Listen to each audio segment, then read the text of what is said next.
ISKCON ভারতের লোক, ইস্কনের মাধ্যমে এদেশকে ধ্বংস করার চক্রান্ত চলতেছে, তাহলে ইনশাআল্লাহ বাংলাদেশের প্রত্যেকটা নাগরিক ঐক্যবদ্ধ হয়ে একত্রিত হয়ে ইস্কনের বিরুদ্ধে লড়াই করবে। এটা হিন্দুদের বিরুদ্ধে লড়াই নয়, এটা সংখ্যালঘুর বিরুদ্ধে লড়াই নয়।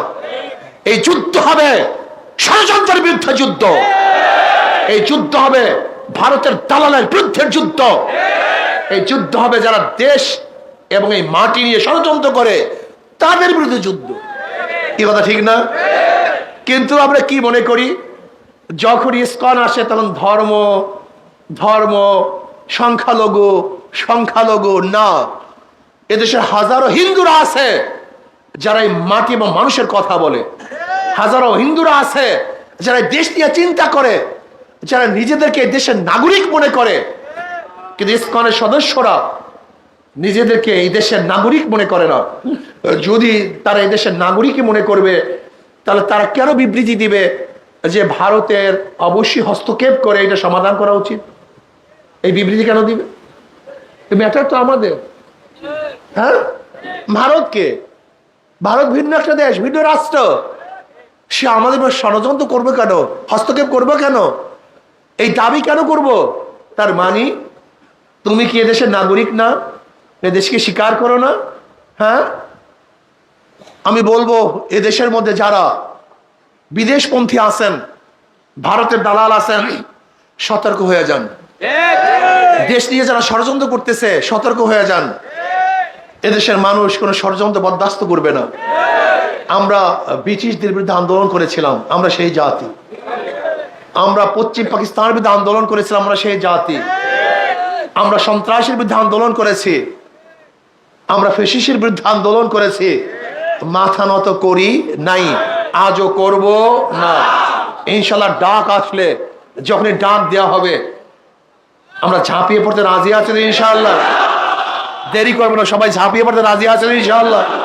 নারায়ে তাকবীর, নারায়ে তাকবীর। আমরা সবাই নবীর সেনা, আমরা সবাই রসুল সেনা। কোরআন সুন্নাহর আলো, ঘরে ঘরে জালো। রুশ ভারতের দালালেরা হুঁশিয়ার সাবধান। দালালি আর করবি না, পিঠের সামনে থাকবে না। দালালি আর করবি না, পিঠের চামড়া থাকবে না। নারায়ে তাকবীর, নারায়ে তাকবীর। আমরা সবাই নবীর সেনা, ভয় করি না বুলেট বোমা। কোরআন সুন্নাহর আলো, রুশ ভারতের দালালেরা হুঁশিয়ার সাবধান। পিঠের চামড়া থাকবে না, দালালি আর করিস না, পিঠের চামড়া থাকবে না। নারায়ে তাকবীর। দালালি করতে দেয়া যাবে না, পিঠের চামড়া রাখবো না, থাকবে না ইনশাআল্লাহ। অনেক দালাল সৃষ্টি হয়েছে আমাদের বাংলাদেশের মধ্যে, বহুত ভারতের দালাল। ভারত পরিকল্পিতভাবে মিডিয়ার মধ্যে দালাল সৃষ্টি করেছে, লেখকের মধ্যে দালাল সৃষ্টি করেছে, বিভিন্ন পর্যায়ে দালাল বসায় দিছে। দালাল ওরা খায় লয় বাংলাদেশের, কিন্তু কথা বলে ভারতের। কি কথা ঠিক না?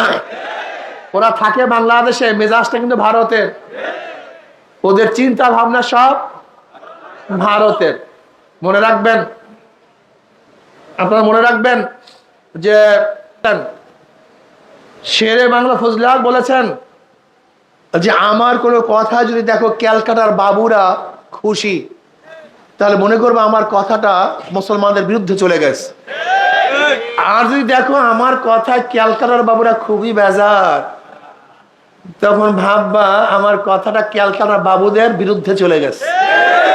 ঠিক মনে করবা কোন দলের কোন ব্যক্তির বক্তব্য যদি ভারত খুশি হয়, তাই মনে করবা যে এটা ভারতের দালাল।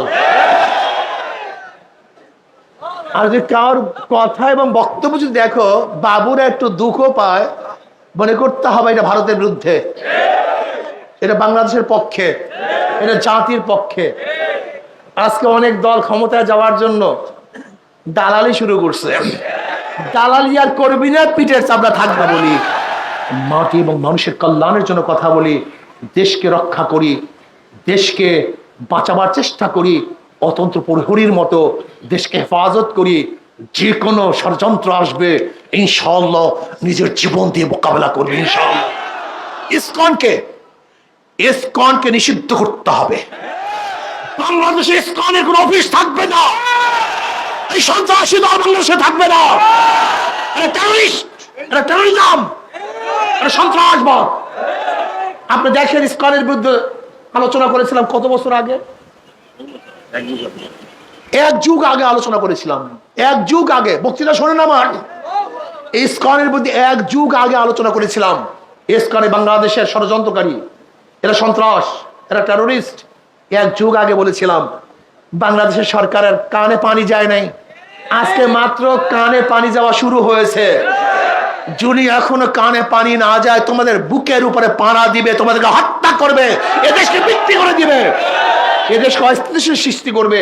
কাজে আল্লাহ আমাকে এবং আমাদের সবাইকে সমস্যার ষড়যন্ত্র থেকে হেফাজত করুন।